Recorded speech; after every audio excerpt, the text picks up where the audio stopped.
Okay. Okay, thanks everyone for coming. Parsha Lecha. And we're going to begin here. If everyone can just mute yourself, or Silva, if you can mute everybody. So we have over here a family tree.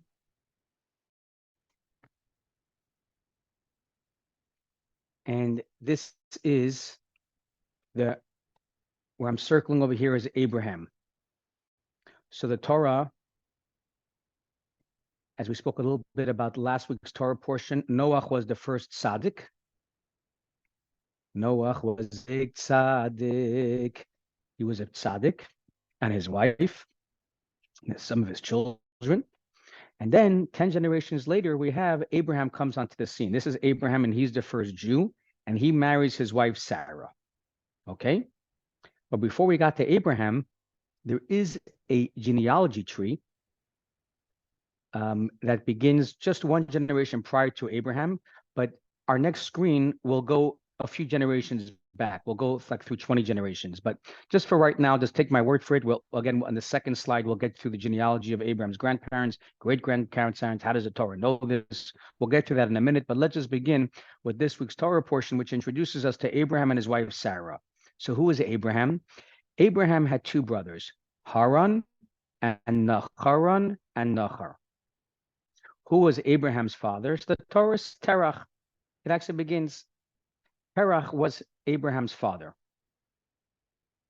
It says in the commentaries, Terach was an idol worshiper, and he had a lot of beautiful statues in his garage. And Abraham, already at a young age, says Maimonides, at the age of 3, he already had a certain recognition that there must be a creator of this magnificent world. It couldn't be that the sun, which is so beautiful, just came into being, or the moon just came into being, or the stars or the trees just came into being. He just didn't buy it. But he was a young child.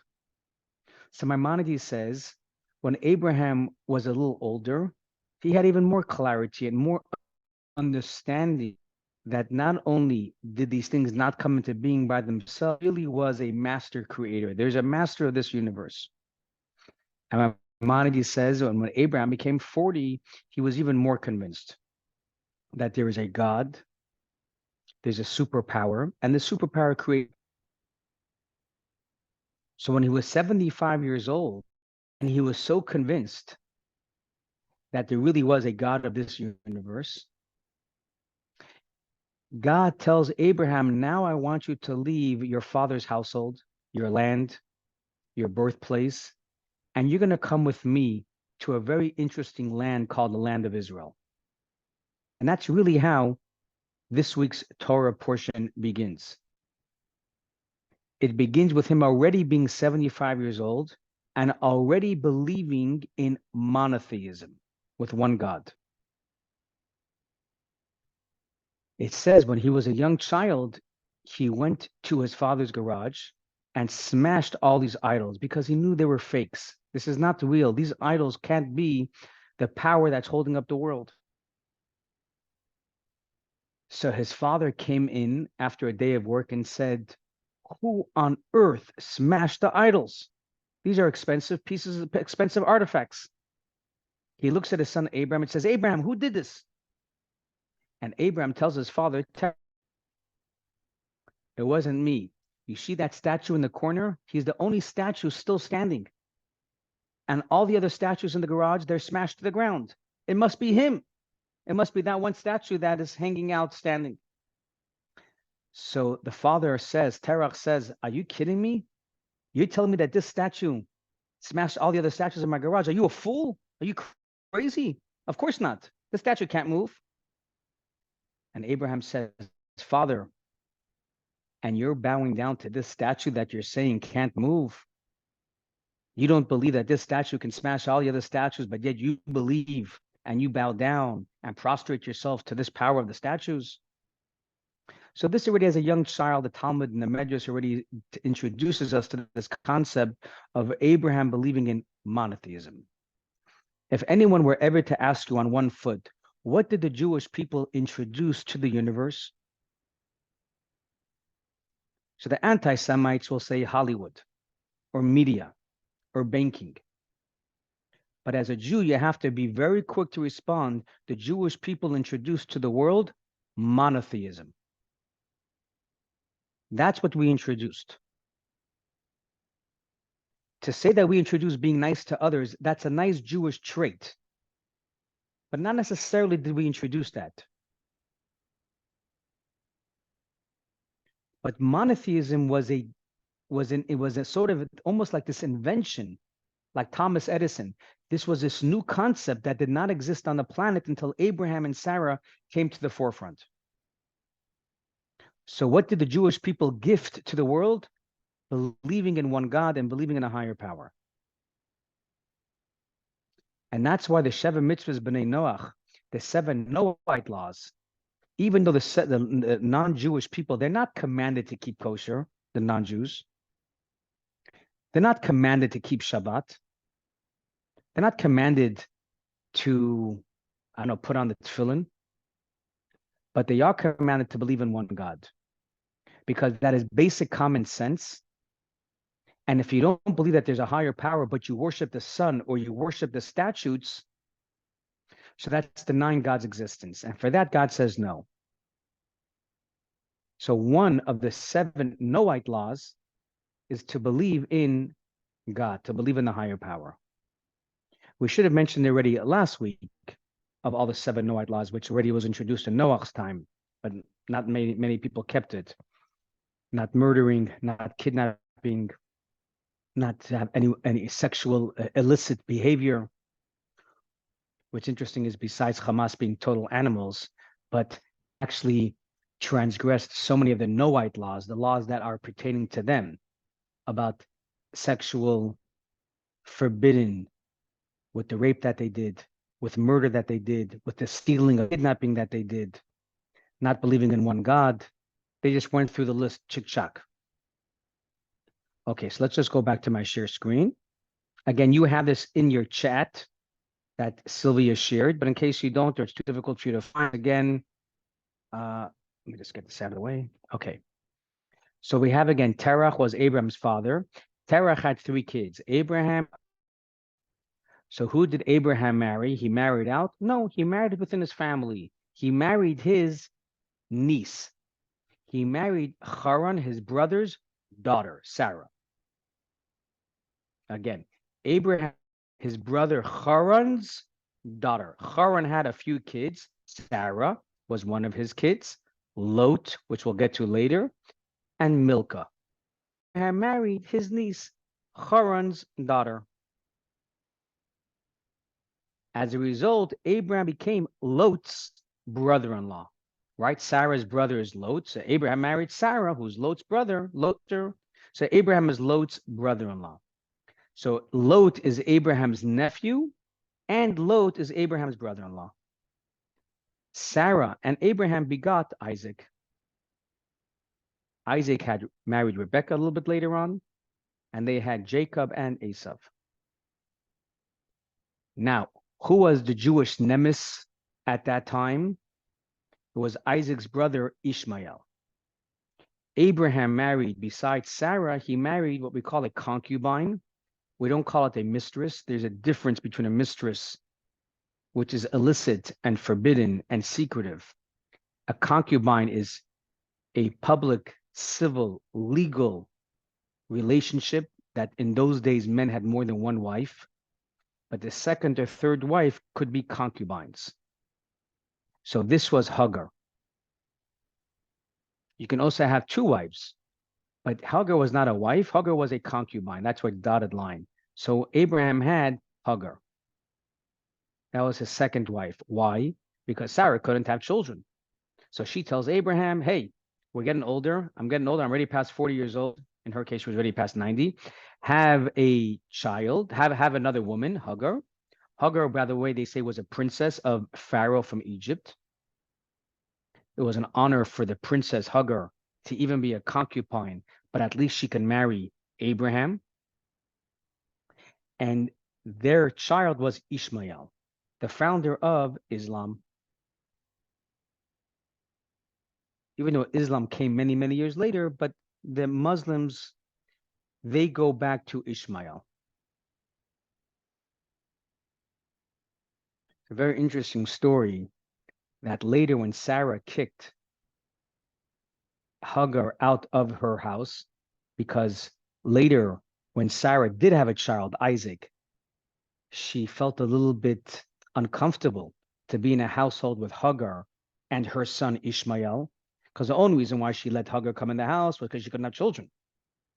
But now that she had a child, Isaac, so she doesn't want Hagar hanging around, especially with the son who's a little bit, ever. So she tells her Sarah tells her husband Abraham, it's time to kick her out of the house, to kick Hagar out of the house.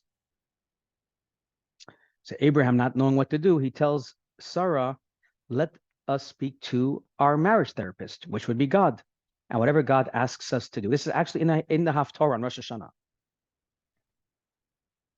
And Abraham asks God, what should I do? And God tells Abraham, whatever Sarah tells you to do, you should listen to her voice. Whatever Sarah asks you to do, you should listen. So indeed, they kicked Hagar and their son out of the house. So when you kick someone out of the house in Los Angeles, no big deal. There's plenty of home shelters. And people are going to offer you food and lodging and everything else here in Los Angeles. But when you're in the Middle East and you're in the desert and you're kicked out of the house with no water, or your water runs out after a few days. So after a few days, Hagar and her son Ishmael actually started to dehydrate. They started hungry, and they were on the verge, the brink of death. And the angels made a miracle that it should grow it should grow trees for food and a water and a wellspring for the water for them.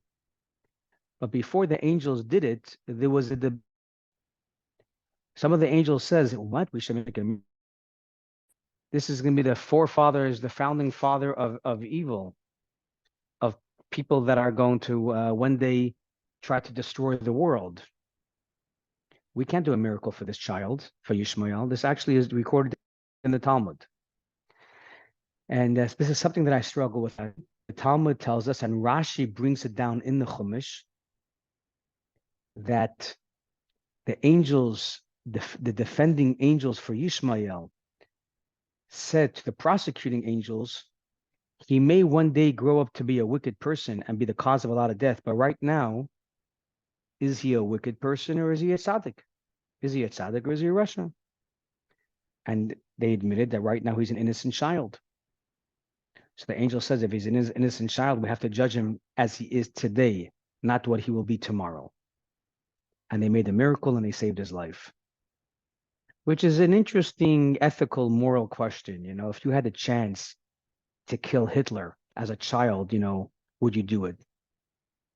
So it's just one of those interesting things that I guess I struggled with when I was reading that Rashi in that piece of time. Anyways, that is the story. That is our history.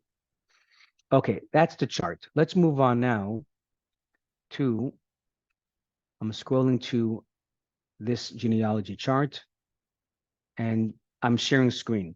Rabbi Frankel, Stephen, you see this chart? I'm sharing screen, or am I not sharing? Not sharing. Do you see my screen or no? Nope. Not sharing. Okay, give me a second. Still not. Okay, give me a second. No, could be me. Could be me. Okay. Yeah, something happened. Okay, good. Okay. Give me a second. Let's get this out of here. I'm just trying to go in here. Okay, so I did promise you to kind of go back a few generations, which also cover how do we know that this year is the year 5784. I'm not going to go through everything of 5,780, but it is important to know our history, especially today with so many people that I'm sure you're in touch with, especially in light of current events. And let's just say that there should be speedy release of the hostages in Israel, and anyone that's sick in Israel should get tremendous healing right away.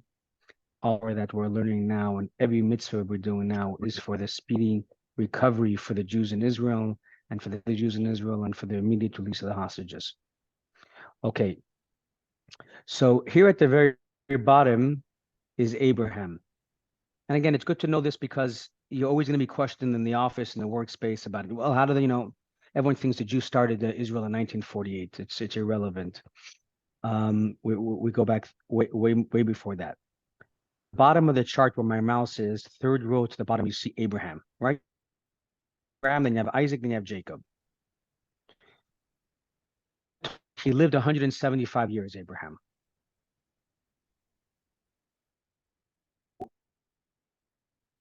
That was the year, actually, 1948 from creation. We separated them in 6 days, and the seventh day he rested. So when did that happen? 1,948 years before Abraham was born was this business of Abraham coming, the son of Terach, to planet Earth. That was the year 1009. It's interesting because, right, the modern state of Israel was 1948. It's interesting here is that Abraham was born in the year 1,900 years from when God created heavens and earth.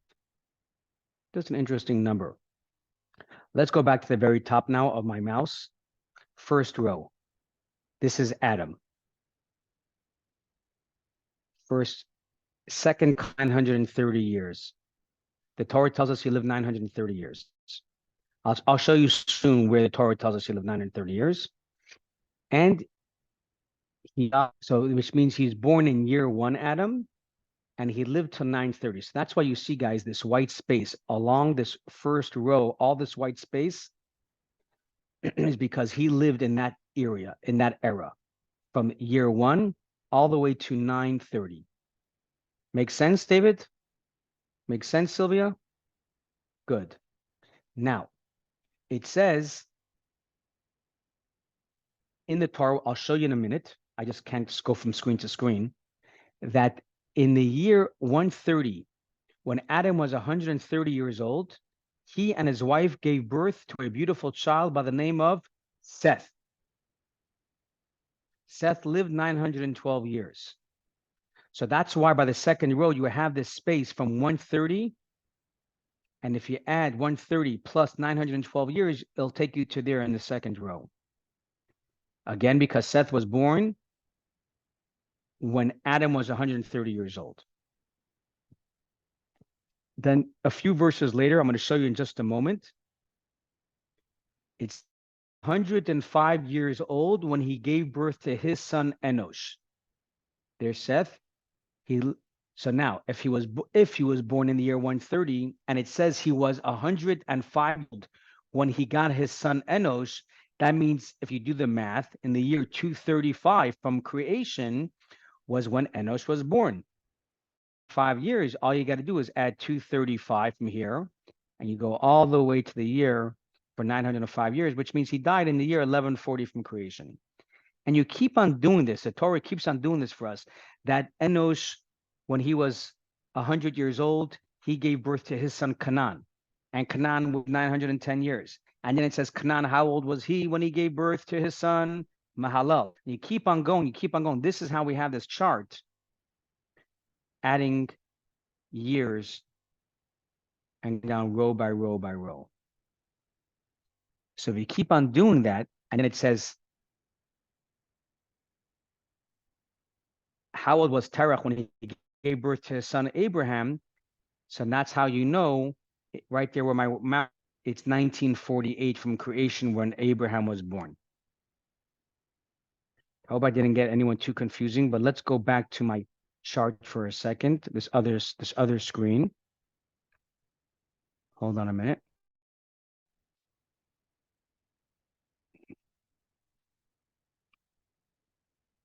No, sorry.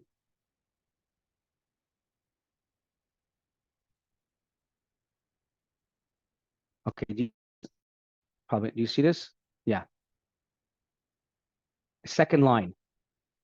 David, you see this, the second line, when Adam had lived with...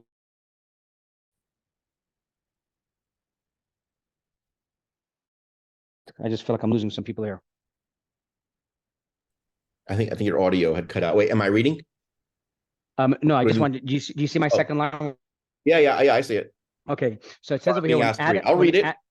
Okay, go for it. Read it slow because it's a bunch of Okay. math over here. So just take it slow. Go for one verse at a time. I'm good at math. That I'm Good. actually part of my job. Oh, good. Uh, Oh, good. when Adam had lived 130 years, he begat in his likeness and his image, and he named him Seth. Okay, And so how we have that. Hold on. So that's how we have on that chart that we just read, we just looked over, and you can open it up on your screen.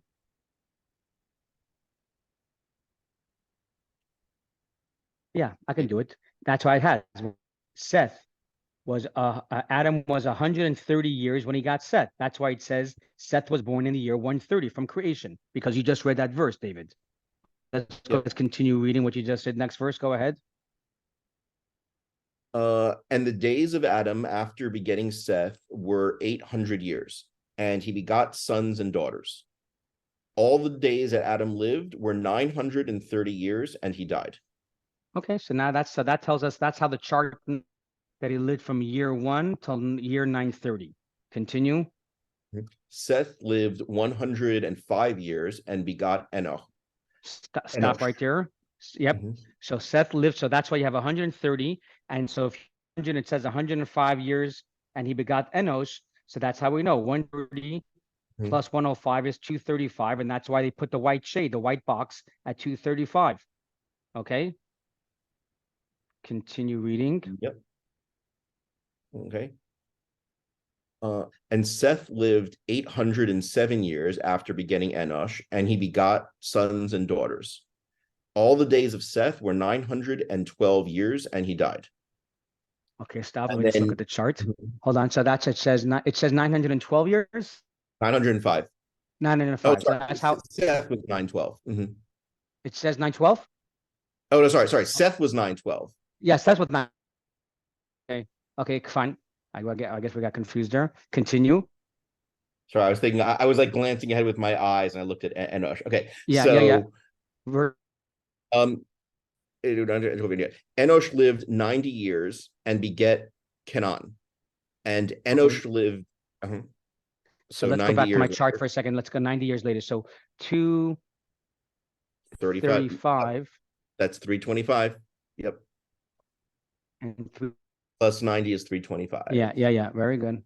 We're losing our minds here. Very good. Yeah. Okay, good. And Yeah. Enosh lived 90 years and begat Canaan. And Enosh lived 815 years after begetting Canaan, and he begot sons and daughters. All the days of Enosh were 905 years, and he died. Yep. So here you have Enosh 900. And that's what we're going to continue to do for the next 2 pages, which we're not going to read now. But if you just continue to add the math, it is really straightforward, basic math.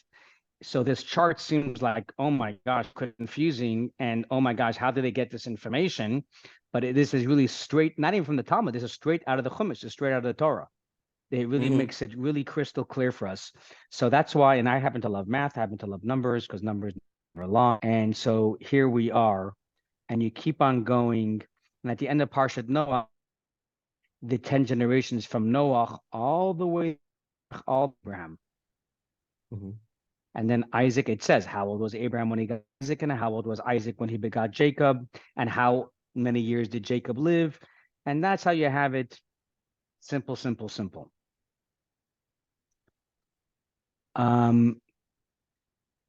If you remember, maybe it was a year or 2 years ago, we did a course on the prophets, and we discussed there the battle that Joshua had to do. So after you have Jacob, and then you have the 12 tribes, and then them going into Egypt, and then you have Moses comes onto the scene, and you have 40 years in the desert. So I have another chart, which I'm not posting here right now, but if you start to add those and how old was Moses when he died, it tells us the exact year when the Jews entered the land of Israel. If you add the years of Abraham, Isaac, and Jacob, and you add the years of the 210 years of bondage of the Jews in Egypt, and you add the years of 40 years in the desert, so it tells you very clearly what year the Jews entered the land of Israel, which is beautiful because, again, the math doesn't lie. I have in front of me, but I am curious to know What year from creation did the Jews enter the land of Israel? So we have her on our chart. It's Abraham like was born in 19. Huh? Go ahead. I know this one. Go It's ahead. 2484. 2-4. Yeah, Oh, you could. Yeah, no, cool. No, I'm not even doubting you. I because probably it's have that two on four my four child. eight. Because 2448 was the year that they left Egypt, and then 40 years later makes it 2484. 2488. Sorry. 2488. Very cool. Beautiful. And so that would be, if I had to guess, 1200 BC, somewhere around there, Yeah, because we had 1200, 1300. Yeah, something like that, because we had around 400 years, give or take, of the Jews um, conquering the land of Israel and then living in the land of Israel with the prophets and the judges. And then we had roughly 400 years for the first temple, 400 years for the second temple, and then second temple was destroyed 70 AD. So you do all that math. So I just can't help but roll my eyes when the League of Nations, formerly the United Nations, officially created the State of Israel in 1947 in November, and then again in the resolutions were passed in 1948 with independence. So, it's not, that's going to tell me my history going back thousands of years. And what's a little painful is only the Christians get it. With truly understanding the Torah and its history and appreciating this Jewish land, the land that God gave to the Jewish people. And what really just makes me nuts is the Muslims actually do believe in the Torah. They really do stamp on the Bible, on the Old Testament. They do believe in the Old Testament. They read the Old Testament. They believe in its history. They believe in Abraham. They know about Isaac and Ishmael and Terach. They know it well, and they believe in it. And for some reason, they choose to ignore it. For some reason, I don't know why. I should look this up. Many Catholics ignore it, and the Catholics believe in the Old Testament, but they don't. Land is a biblical land gifted to the Jewish people. I just don't know why the Catholics don't get it either. The Catholics don't believe it, or they don't appreciate it, and the Christians do. But in any case, it's so important to really, really know our history. Not necessarily even just to convince other people, but even for ourselves to really know. I Stand With Us. They're a huge Israel advocacy group, and I actually support it. I actually speak at their stuff. But I must tell you that when great organizations like Stand With Us and other Israel state clearly that Israel belongs to the Jewish people because God gave it to the Jewish people because we have the proof from the Torah, and you start to walk on eggshells and start to talk about 1948 and the declaration in 1912, then you know something? The Palestinians do have a claim then. If I go down that route, Palestinians lived in Israel before 1912, before the Balfour Inclination, before the Balfour. And Palestinians did live in Israel before 19. So if that's all you're going to talk about is the modern day dates, in a minute, David, sure. So then you're going to run yourself down a heavy can of worms. And thankfully, majority of people on planet Earth believe in it, and we shouldn't be embarrassed to quote the Torah as a proof text for why the land of Israel belongs to the Jewish people. It's our history, and it's the Torah. Yes, David. yeah. So there's like an excellent job of the history here that's done by Ben Shapiro. It's very apolitical, right? Because he's a Jew and a practicing Jew. And it was like 2 years ago, so it's actually before this, and it's popping up on YouTube algorithms now because he takes like a chunk of time, and he within like 20 minutes, I think it's like a 40-minute video. Within 20 minutes, he gives very firmly, here's what the history of the land was, here's how the Jews held it. He goes to the temple, the kingdoms where the exiles happened, and he really goes into here's where the word Palestine came from. and he talks about how this was a name put by the Romans onto Israel. There was never a state to insult them after they put down the Bar Kokhba rebellion. I'm giving this is like the super short version here of it. Right. It's worth seeing if you want to learn, like, okay, Do here's you what a really have the I can link? do the link. Can you post it in the chat? Yep. Gonna do. Okay, very, very good. And then we'll end the class with that. Thank you, everybody, for joining tonight's